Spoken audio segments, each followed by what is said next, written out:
Alrighty then. So back with another video on DC-3 Project, Guillow, 132 scale, balsa, infill project with lights, with lighting. Yeah, you know the one we're doing. Anyway, I wanted to talk quick about the shape of things.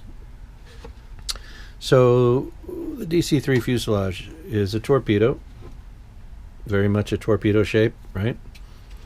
And well, with the plastic parts that Guillow provides around the cockpit, you know, this big gray area, for instance, right here, and the tail cone, this other plastic section at the very end of the fuselage. You can see when you're incorporating the plastic components, there's quite a bit of extra filling and shaping that needs to happen around that to get it to conform and flow.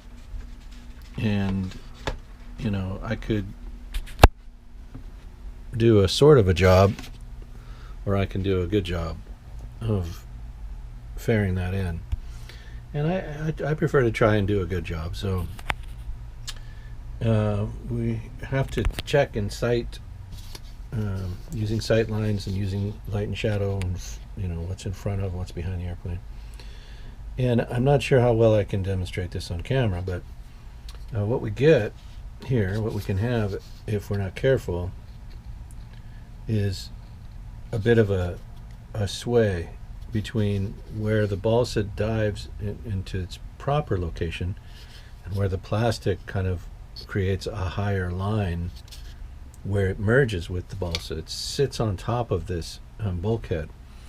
Now, with cutting and trimming and possibly with some extra effort on reshaping the plastic part or cutting into the balsa part and trying to keep that all flush and square, that's pretty hard to do.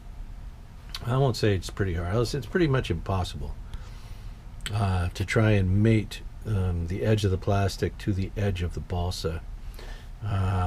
Problematic also in that when you begin sanding on that, now you're going to create some hollow points and some openings and possibly tear the plastic, so you don't want that, right? So you know, getting those shapes right.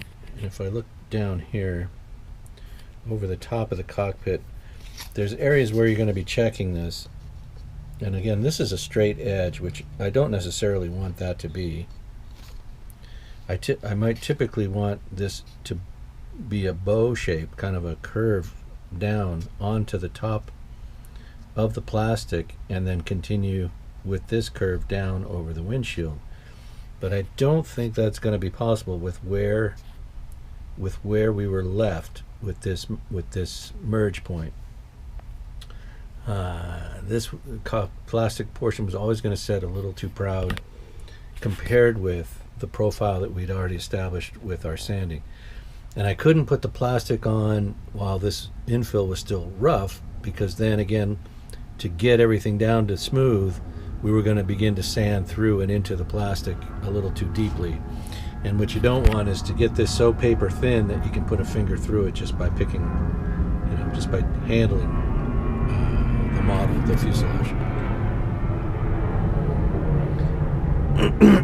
As it is, you know, with the amount of shaping and filling and sanding that has to go on, we still kind of run a risk of doing that anyway, even though I waited until after, you know, the fuselage was initially smoothed out and carved into its shape.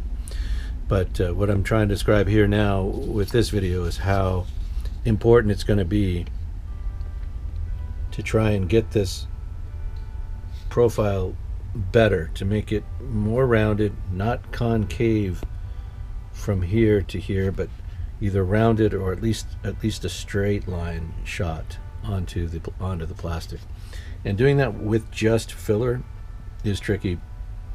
And what needs to happen is, with the sanding block that I'm using, I need to make sure that I'm not crossing either line. In other words, if I go behind the cockpit line with the sandpaper, I risk digging in as I'm sanding. Same if I come this way and I'm coming off of the bulkhead here, number 2 bulkhead, and I'm sanding this way, and coming off of that bulkhead, I run the risk again of sanding into that filler. The filler is always going to be softer than the wood, so it's going to sand away faster, and obviously, you know, if I'm dipping into that, I'm dipping into the shape of the airplane. So when I'm sanding this, I typically want to use a bit of a crossing motion, like so, cross grain, and stay over both limiters, so that the filler never gets below either of these points. Keep the sandpaper across both of these points, then the filler is going to rise up and meet and not be sanded away between them, right? If that makes sense.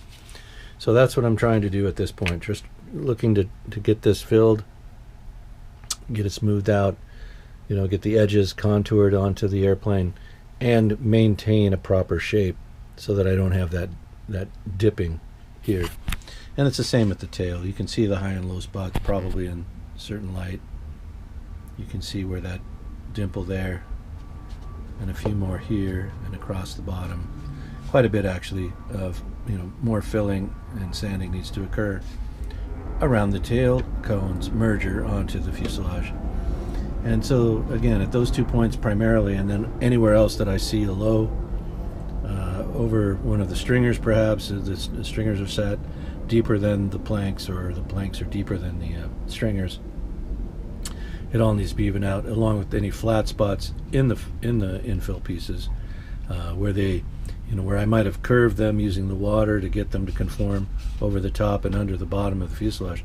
Along the sides, not so much. You don't really need to curve them to form them to this radius, but over the top, and in some cases using water and pressing it around onto a length of dowel, it'll hold its shape, but then, you know, even with the adhesive, sometimes as it's drying out thoroughly, they end up, you know, flat and straight again, and not so much conforming. So then that conformation has to be done with the sanding, taking the edges of each profile piece down, and also using filler in the low flat spot, and then sanding that to a radius. It's all, you know, kind of tricky, or, you know, it can be, I guess. Anyway, I'm just letting you all know this is where the project is at this point. Still haven't touched the wings after getting them laid up. I still haven't done any infill on those. You know, the fuselage comes first. It's got to be right before I can move on. Not necessarily fully prepped for paint, but the shaping and this contouring has to be done before I feel like I can move on. Because as I'm working on the wings and setting the infill pieces and, you know, working on that, I can shift focus and come back to the fuselage and do more sanding on it, you know, to get that shape right. Really important to me that I get these profiles right. You can see maybe over the nose there I'll need to do a little bit more work, try and get that line right. I may not be able to get it, you know, to